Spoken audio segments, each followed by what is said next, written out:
Subdivision 4, y square by 16 minus x square by 9 equal to 1.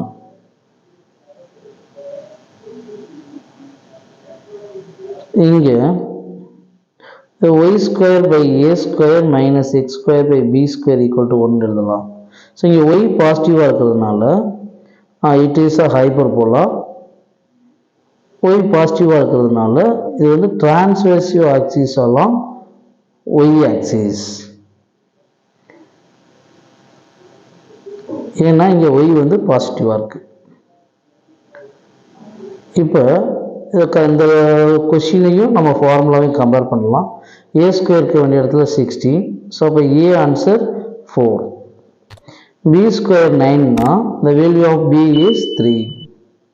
அப்போ c square formula a square plus b square. இப்போ 4 ஏ square வந்து 16, B square வந்து 9. அப்போ 16 + 9 25. அப்போ the value of c is 5. Chinna AE. அப்போ A value என்ன இருக்கு 4. So அப்போ E equal to 5/4. இப்போ we need to find A by E. A value is 4. E value வந்து 5/4. ரெசிப்ரோக்கல் பண்ணுங்க என்ன வரும் 16/5 வரும். Next centre, foci, vertices, directrices இதெல்லாம் நம்ம ஃபைண்ட் பண்ணணும். சென்டர் வந்து சி 0,0. இப்போ ஃபோக்கி வந்து எஃப். இது டிரான்ஸ்வர்சிவ் ஆக்சிஸ் அலாங் ஒய் ஆக்சிஸ்ன்றதுனால 0,c 0,-c. C value 5. அப்போ 0,5. எஃப் டேஷ் வந்து 0,-5. லிசன், இங்கே ஏ வேல்யூ வந்து 4 இருக்கு. ஆனால் நம்ம ஏ வந்து 5 வந்து ரைட் பண்ணியிருக்கோம் இல்லையா. அப்போ ஏ பை இ வந்து சேஞ்ச் ஆகும். ஏன்றது வந்து 4.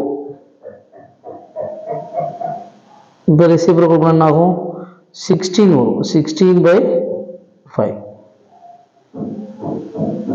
இப்போ வெர்டிசஸ் வாங்க. Vertices A dash.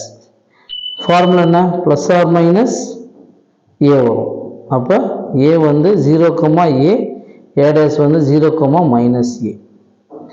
அப்போ ஏ வந்து 0,4. A value is 4.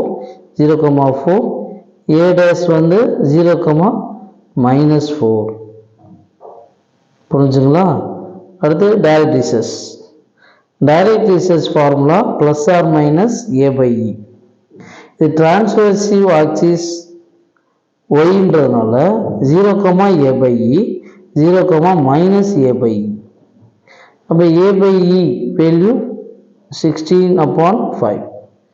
அப்போ 0,16/5. another one 0,-16/5. Final diagram y axis, x axis, centre வந்து 0,0. இப்போ ஃபோக்கி 0,5. ஸோ இங்கே பிளாட் பண்ணிக்கலாம். அடுத்து வெர்டிசஸ் 0,4. ஸோ இதை வந்து இங்கே பிளாட் பண்ணிக்கலாம். Very good. இப்போ வந்து டைரக்ட்ரிசஸ் 0,16/. Thank you students.